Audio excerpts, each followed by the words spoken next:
Hello, and welcome to the Hypno Travelers on the Magical Psyche Highway podcast. That's right. Your host and tour guide is Scott Prevet, a healer, hypnotist, and a magician. And your bus driver is Jason Gobelli, also a hypnotist, an entrepreneur, and a spiritual guide. Disclaimer, neither Jason, Scott, or any of our guests here today are licensed professional psychologists or psychiatrists. So please don't make any changes to any medication or treatments that you are currently on based on the conversation that you hear here today. Just hop on the bus and enjoy the ride. Trip with us on the Inner Revelation bus. That's right. Okay. Hi, I'm Jason, and welcome back to the Hypno Travelers on the Magical Psyche Highway. We are so excited today, aren't we, Scott? Heck yeah, great topic everybody wants to know about today. Yeah, we're going down a great highway. So today we got the sensualist, Freja Njorden. Freja, how are you? Hi, I'm great. How are you? Oh, wonderful, wonderful. Great. We're so glad Welcome. you're here. So, big question. Who are you and what do you do? Well, as you introduced me, I go by my business name is The Sensualist, and broadly speaking, I help people have better sex. And how I do that really depends on what they're looking for and what their problem is, but I have a fairly comprehensive body of knowledge and experience, about 20 years now, working with the mind-body connection and everything to do with sexuality. Wonderful, wonderful. So let me ask you, so how did this all come about? Um, the short answer is that I'm on the autism spectrum, and sexuality is my nerdy, obsessive subject that I just can't get enough of. And it doesn't matter what aspect of it is, like whether it's esoteric spiritual sexuality or whether it's getting into the nitty gritty of specific skills or things to do or BDSM. It's just the subject that I've always been interested in, even before I knew what it was. Like as a child, I didn't have any exposure. Like in my house, it was not a an open environment about sexuality. We had to cover our eyes when people were kissing on the screen and say, "Ew, gross, they're kissing." But I was still obsessed with it, even though I didn't know what it was. And as I got older, and I had access to resources and especially, yay, the internet, I was able to start taking classes and read and learn and kind of geek out on the subject. And when I was young, I was around 22 or 23, I went to school for massage therapy, and that was great. And at the same time, in my personal life, I'd been studying Taoist sexual practices and Tantra kind of on my own because I didn't have anybody to teach me back then. And I just had this, like, I was drawn to it. So I started a second secret practice to explore that side of things and didn't look back. Eventually, when I took my first hypnosis course with Mike Mandel, the absolutely brilliant, wonderful Mike Mandel. If anybody's interested in hypnosis, yes, this is the place to do your training, his class. But that was when I finally had the, I don't know, I guess maybe internal fortitude and certainty to say, okay, I'm going to ditch the old practice, which was a little bit of a safety security net, and also, socially, it's socially acceptable to say you're an RMT or a registered massage therapist. To start saying you work with sexuality, it wasn't as accepted back then. So I kind of liked having that in my pocket, but yeah, I just left it behind and went all in. Nice. I think many of us were obsessed with sex in our teenage years. We'll just leave it at. Yeah, yeah. But when was your path? When was this thing where you had that aha moment? Like, you know what? I'm really going to be able to help people sexually. When did that come? Or anyway, when did it come where you were like, I'm really going to be able to help people? When was that aha moment? What was that like? It was it was actually when it was immediately. When I started, like when I started dipping my toes in the water of being open to sexual energy professionally, not personally, but professionally, I had started offering massages that were fully nude and where I touched every part of the body, but they weren't erotic. The point was not to get somebody aroused or to give them an orgasm. The point was that the entire body was a whole, it was comprehensive, and I wasn't like massaging every single part except that one part. Because when you do that, people kind of obsess on it. Like, oh my God, is it going to be grazed? Like, how close is it?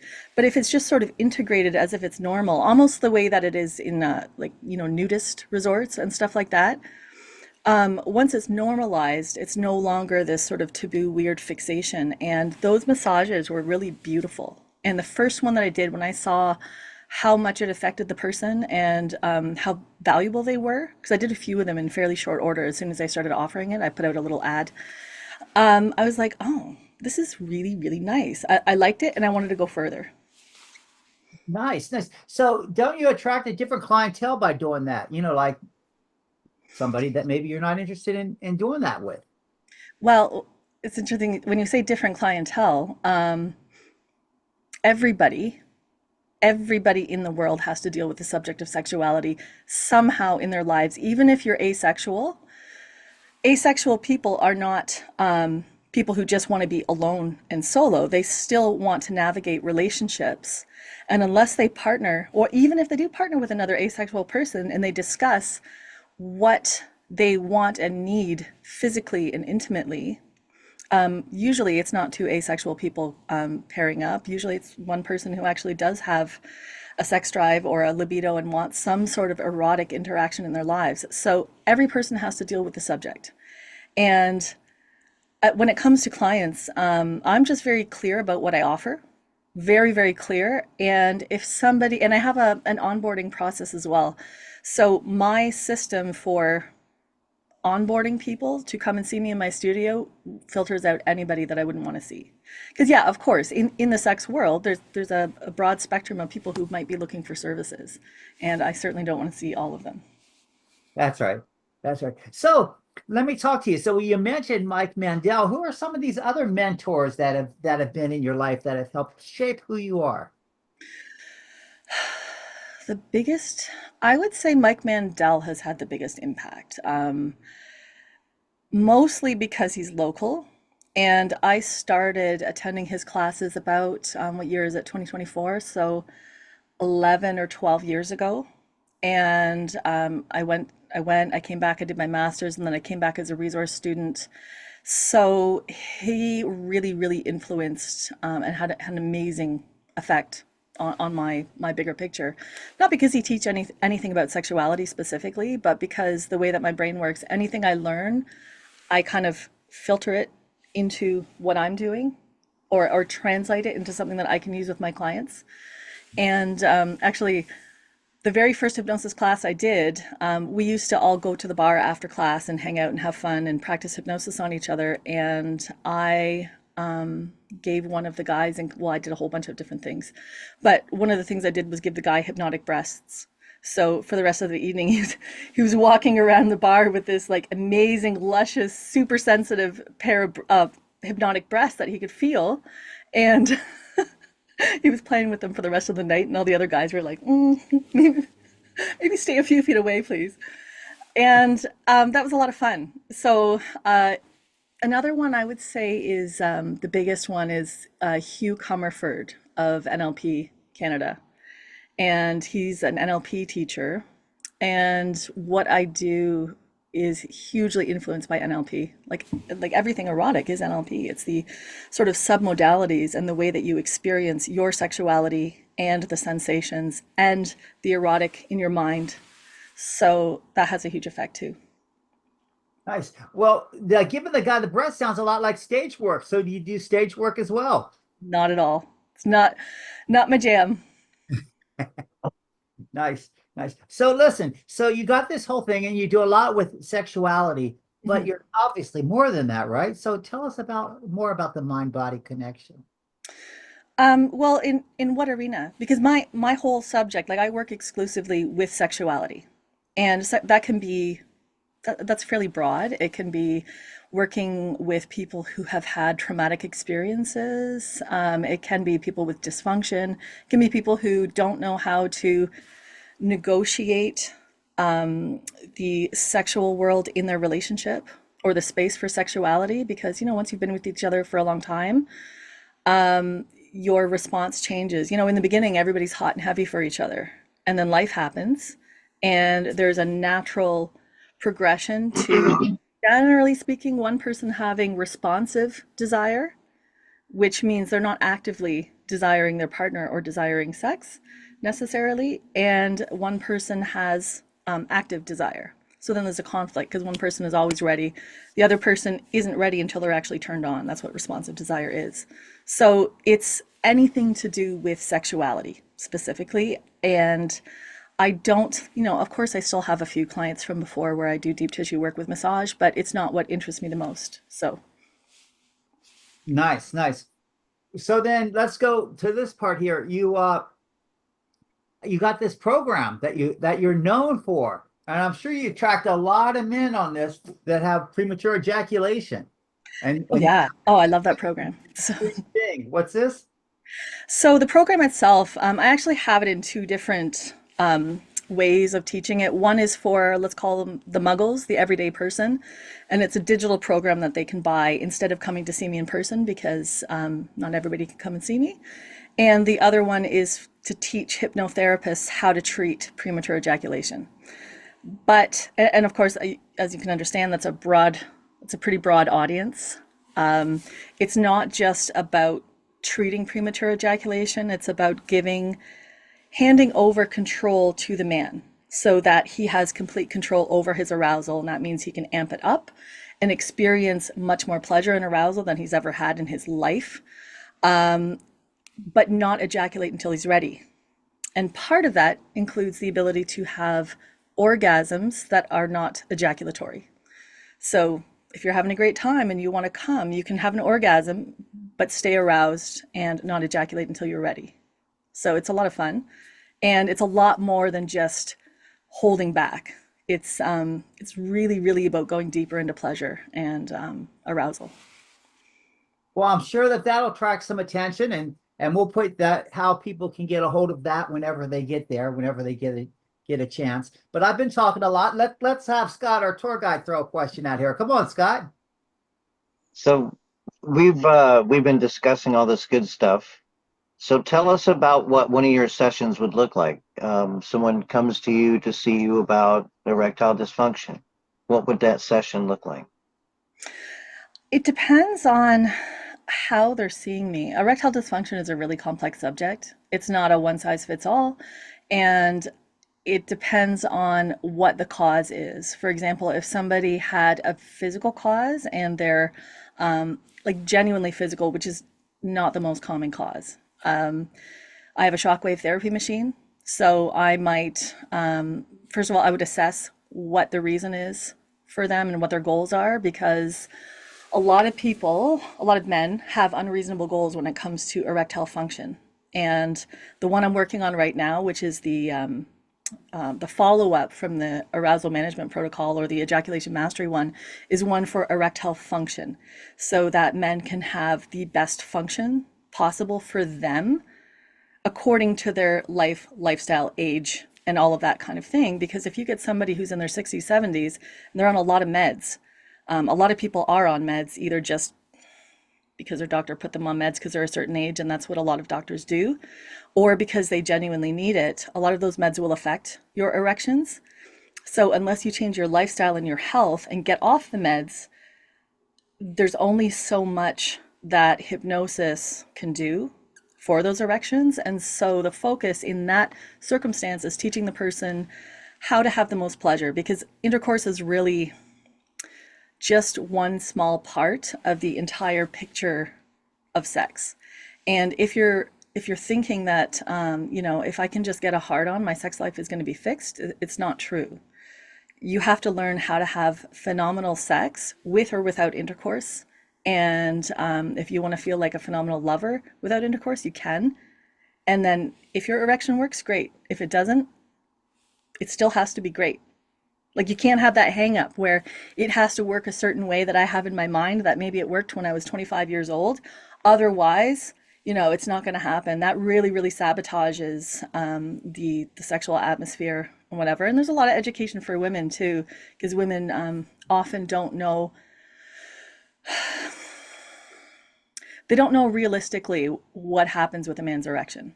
So anyway, coming back to what happens during a session, again, it depends on what they're looking for, and it depends on why they're seeing me. Like a lot of times somebody will come and they're asking for an erotic massage. That's what they booked. So they'll come in, and then halfway through they'll say, well, I haven't really gotten erections for the last 10 years. Can you fix that? I can't do that in half an hour. Although I can assess whether the problem is mental or physical. Because in that context, if you are in this relaxing environment, if you're not stressed, you go into trance. If you're healthy and functioning, your erection will work, period. If you're not, if there's a physical problem, that's when it will show up. And same with like different types of mental problems, I'll be able to tell. So if it's an in-person session like that, I might use a shockwave therapy machine. I might just use hypnosis specifically for the issue that's bothering them. And if it's Zoom, same thing. It's hypnosis for the issues that are concerning them and whatever education they would need. Again, the education part is a lot of people think that their sex life depends on the erection.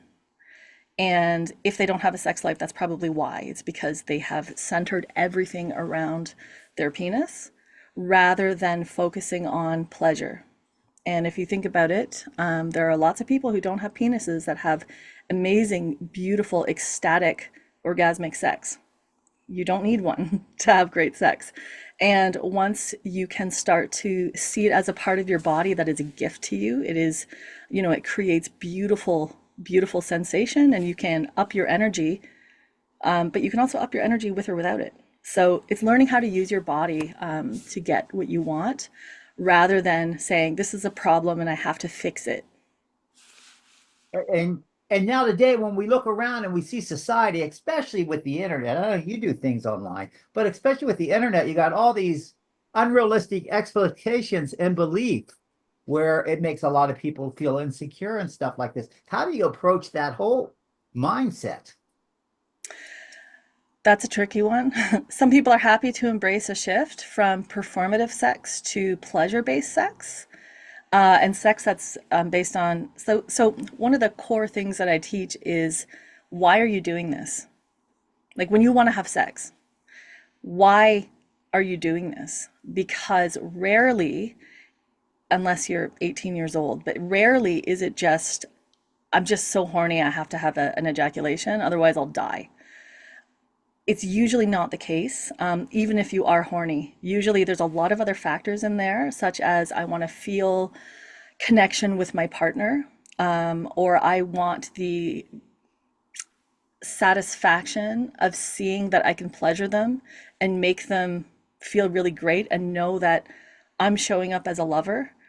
It could be I want attention and I want them to nurture me and shower me with affection and attention, or I want to feel desirable, or I want to desire, because wanting to desire is another thing. Desire is a beautiful thing. So you need to know why you're initiating. Otherwise, the person that you're initiating with can't really respond authentically. And also, you don't know what you're going to do during that sex session.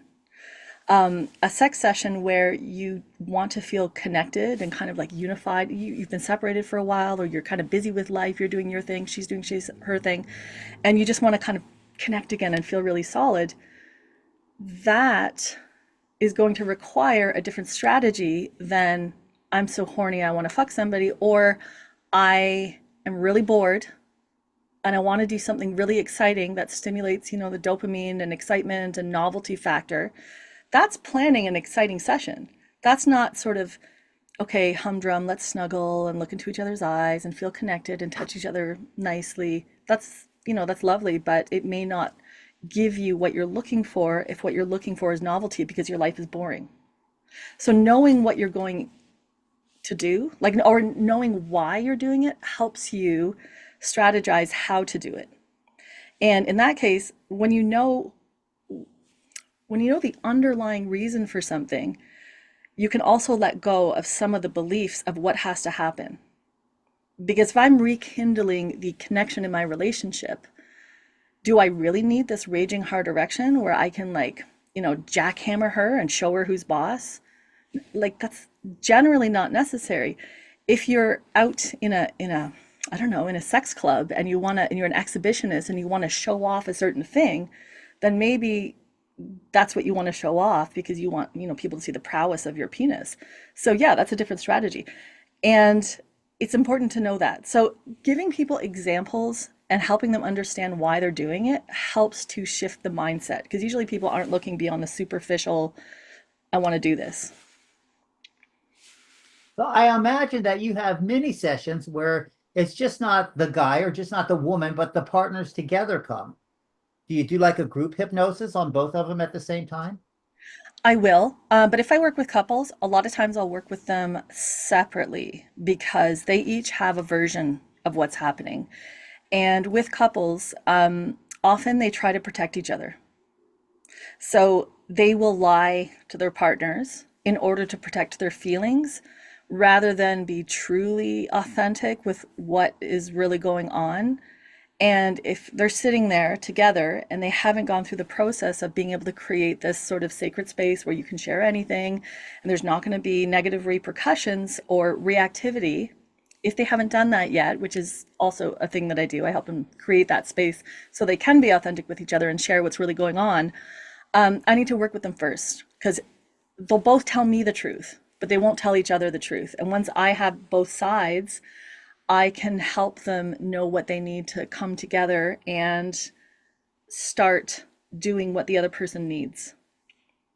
Well, now since you're saying that they're both lying and they come from different sides, do you ever come across that part where they're just not compatible? Yeah, yeah. Um, usually, usually that happens when one person is fairly high on the narcissistic side of things because they have such an intense need for their ego to be stroked. And they're so not self-aware that they just want the other person to do what they want. It's really a control thing. And the other person's feelings don't factor into it. It's like working with a toddler and telling the toddler, look, your mom is a human being.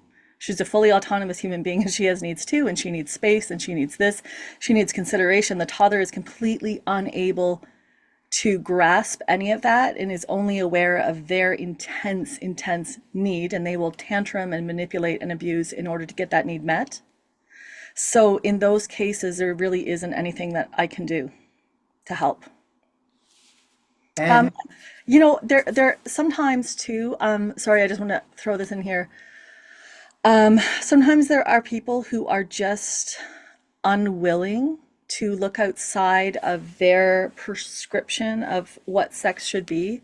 So, for example, a lot of times, and I only know this through experience, disappointing experience, a lot of times when people have very, very rigid religious beliefs, they'll have an idea of what sex is supposed to be.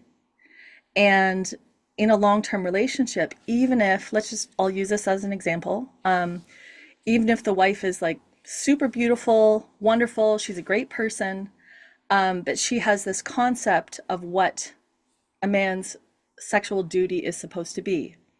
And the guy, as he gets older, may require more eroticism or more physical stimulation because men need more physical stimulation as they age in order to have an erection. And in her mind, he's supposed to be ready, he's supposed to have a hard on, he's supposed to do the job. And this is our sort of marital contract. But his penis is not working in the way that she's demanding. And the pressure builds and builds and builds over the years. And he's kind of like, oh my God, like how am I supposed to do this? Because he can't get an erection on demand. And she's unwilling to step outside of that sort of rigid puritanical box to stroke it in more exciting ways and to do more things that may arouse him. Or I don't want to say arouse him, I would say to get him an erection, because in their case, that's what they're looking for. So there are circumstances where they're just unwilling to do what it takes because they're more like their rules are more religious based than they are biology based. or possibly it could be that they think that, well, maybe it's me I'm getting old too, and he's not excited about me anymore, and all those fears and anxieties come up as well, correct? Oh yeah, that's a big one. That's a big one. I can't tell you how many times there's an amazing. It's actually probably the best hypnosis Facebook group out there. It's a female only, a women hypnotist group, and often someone will come in there and they'll talk about a guy who's not getting erections, and oh my God, the amount of women that responds, "Is he secretly gay?" is astounding. Like it's the immediate go-to that if a guy isn't hard on demand, he's secretly gay, and it's just like it's just not the case. Yeah, right, right. So wonderful. So you've mentioned so much, you've shared so much about what you got going on. I'm sure our viewers are really interested on how they can get a hold of you. So how can they get a hold of you? Well, I am on Facebook. I'm happy to accept Facebook friends, but if you want to see more about the work that I'm doing right now, my website is www.thesensualist.ca. And from there are links to my different projects. Like the one that's most active right now is, because I can only work on one thing at a time, is hisperformance.com. And that's where I'm sharing a lot of education, articles, resources, and of course the programs for enhancing male performance. And I use the term performance, which I hate that word, even though everybody else likes it. It's really about understanding yourself and your sexuality better and how to interact with other people you might want to co-create that beautiful erotic space with. Wonderful, wonderful. Scott, you got anything you want to throw out here? One more. Yes. In 5 years, when you look back, what do you expect that you have accomplished for yourself? I will have put what I've been doing in practice in my studio for the last couple of decades into a digital format. Like I'm right now, I'm currently working on getting my stuff into courses and classes so I can reach more people because I've really been stuck with people who can come and see me in my studio. I don't like doing Zoom sessions that much, so I tend to stay off the computer and Zoom. But I want to reach a broader audience. I think the information is really, really important. It can help a lot of people. So I see my stuff on the His Performance and the Her Sensuality site, and to have it be an immense, widely known resource for the phrase that I use is no nonsense education and resources for sexuality. Wonderful. Nice.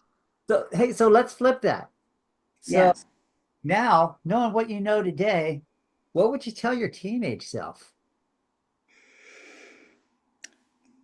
Don't get married as a teenager. I pretty much think that's the most important thing that I could tell myself. I, And the There second, you go. I take it you got married. that's the biggest one. But outside of that, what I would say is to um, stay, to have faith in what I think and want and believe, and to stick with it because I wrapped my world around I got married as a teenager to my first boyfriend. And I based my life around him. You know, he was Mr. Important and he had an important job and he was the important thing. And I just sort of hung on him and based my world around him. And I kind of did the same thing in my next long term relationship where I set my work aside in order to accommodate him. And I would say to focus on, because this work is really my life's work. Like it's my passion. It's what I care about. It's what I feel like I'm here to do.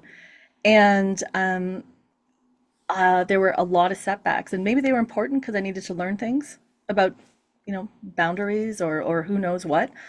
But I would say to make myself as important as I make anybody else. So do you have anything else you want to add, Freya?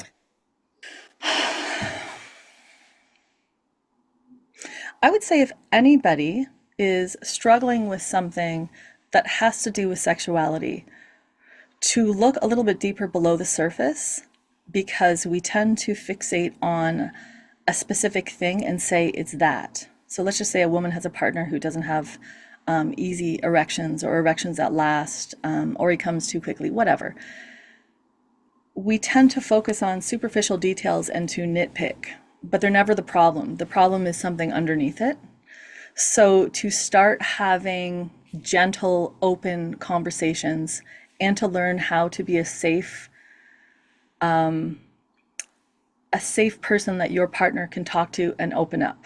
Because especially when it comes to sexuality, even people who think that they're safe people to talk to, they become childish and defensive and reactive because we have so much ego invested in our identity, like our sexual identity, that when a partner tells us something, we think, how does this reflect? What does this mean about me? And if you can step back from that and hold space for them to share without making it about you, and with even if it is about you, even if they share something about you that you don't want to hear, um, and you can receive it and digest it without reacting, and focus your attention on a solution. Where do we go from here? Not in getting into a battle or a debate about the thing that was shared. Because if you do that one time, they'll never share with you again because they know it's not safe to. Oh, I told you once about my fantasy and you got angry at me and called me a pervert. And now you're holding it against me still 10 years later because I told you, I told you 10 years ago that, I really got off on watching lesbian spanking porn. So now it's this thing between them because he shared one thing, and we have to be more open and accommodating about what's erotic to people because the erotic is usually not politically correct. And what's erotic to somebody that's not a reflection of who they are and how they behave in their life. It's just something that turns them on. And usually they don't have a say in that. Like our erotic landscape was largely affected by what we've gone through in life. And to hold that against somebody is really, really unfair, and it's unkind, and it's not loving. So don't do that with your partner. Nice. Thank you. Scott, do you have anything you want to add? Thank you so much for coming out today and sharing your time with us. We really appreciate it. Thank you for having me. It was great to talk to you, and I hope to do so again. You will, but Freya, we got the big question. Yes. Let's go beyond sex. Let's go deeper. What are your words of wisdom for our viewers?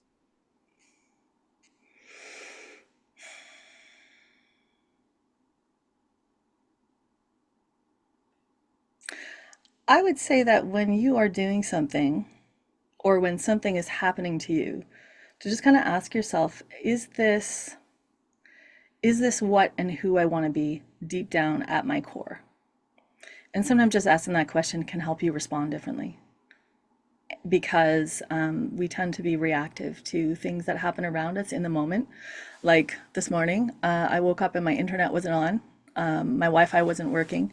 This is just a couple of hours before this interview, which is on Zoom. I have I have bruises under my chin and on my face. I tried to cover them up from this cupping thing. I had some cupping like on my neck and my face and my jaw and everything. And I was like, oh God. I really, really wasn't sure that this interview was going to happen. And I'm like,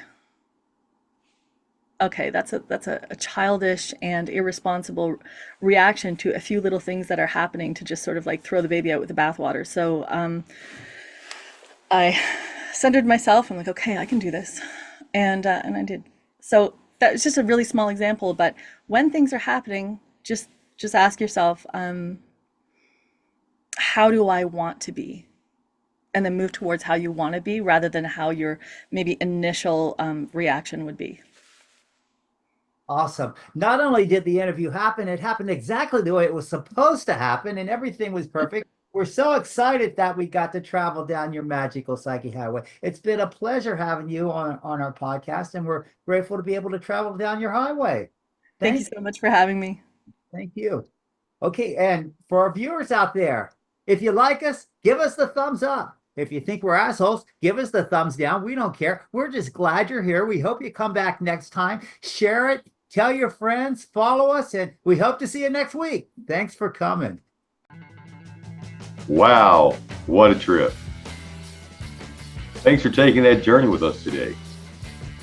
Please like us, share us, and enlighten us with your views of the topics we drove into today. We appreciate you and love reading your comments. Thanks again, and we hope to see you back on the bus next week. That's right.